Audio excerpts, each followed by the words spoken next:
Сәлем қыздар, қалдарыңыз қалай? Мен бүгін сіздермен өте дәмді, жұмсақ, үлпілдек сәбізден жасалған кекстің рецептімен бөлісетін боламын. Ең алдымен 3 жұмыртқамен қантты жақсылап миксерлеп аламыз.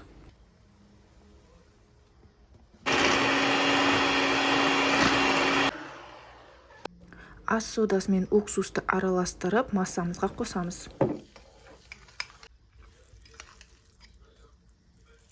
Қасықпен кішкене араластырып жібереміз, сол кезде көпіріп шығады. Масса көтерілген соң сұйық майды қосамыз. Сұйық май құйған соң тағы да бір араластырып алып, ұнды салып миксерлейміз.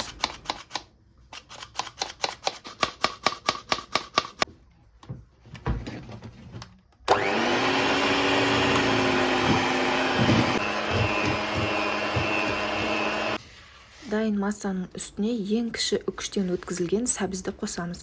Сәбізді ең кіші үккіштен өткізу өте маңызды. Ең кіші үккіш болмаған жағдайда блендермен езуге де болады.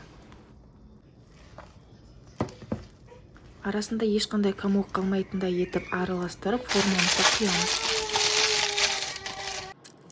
180 градуста 40-45 минут өзіңіздің духовкаңыздың немесе печкаңыздың қызуына қарай 40-45 минут пісіріп аламыз.